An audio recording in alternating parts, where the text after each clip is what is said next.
Welcome to Now Found. I am Courtney Cohen.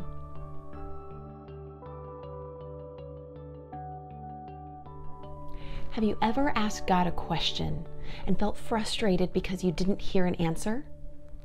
Is He even listening? Is He there at all? Years ago, I was diagnosed with a chronic autoimmune condition, and it rattled my world completely. Everything that I could assume about my own health was shaken. And so I asked God, why? Why did this happen? And when is this going to be over? When are you going to heal me? When are you going to fix this? Because I know you can. It was a few years into that journey that I had a moment with God where He showed me that it was about more than just asking why. He started to show me that in the process of going through something that was so challenging and so in my face every single day, that He was still working in the midst. So I learned to ask some new questions. Most of the common questions that we tend to ask God are why and when. And those are great. It's great to talk to God about the circumstances that we're facing and the struggles and being honest with Him. But if we're not hearing from Him, it could be, maybe, that we're not asking the questions that He's interested in answering right now. It's wonderful for us to bring Him everything, but sometimes we might want to take a different approach so that we can deepen that relationship with Him and just hear Him better. In Matthew 6:33, Jesus says to seek first the kingdom.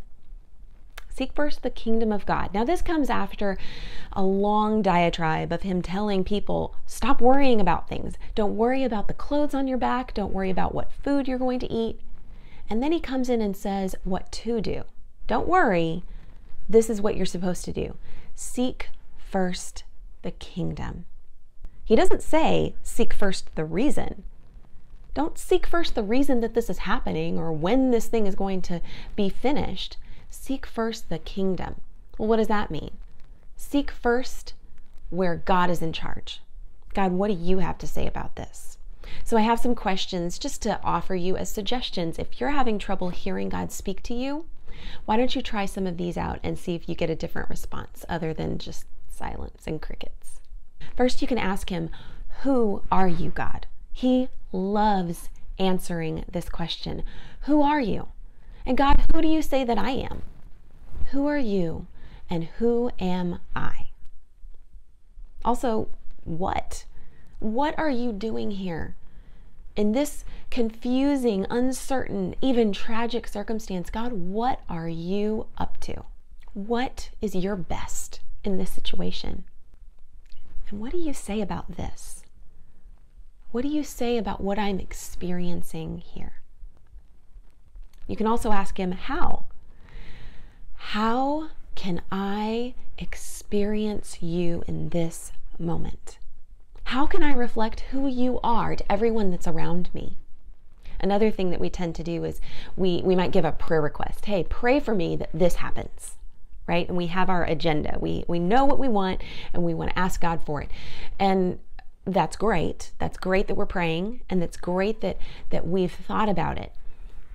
But first, how about we ask God, how should I pray for this situation? How should I pray for that person? God's not a magical genie. We're not rubbing a lamp and just wishing on a star. It is a partnership and relationship with Him. So first, we need to know what He wants to do in a situation. And then we can join Him in agreement with that. We can ask Him, how is your kingdom being expressed here? And how can I join in with what you are doing? All of these questions, what they do is they set aside our own agenda. They take what we have judged as good and right or bad and wrong, and it sets them aside, and it gives God room to move within our hearts. It gives Him room to change the way that we're thinking, to change the way that we're praying, that we're having dialogue with Him, so that He can respond to us in a way that we can hear Him. When we set aside our agenda, it opens us up to perceive God's kingdom reality.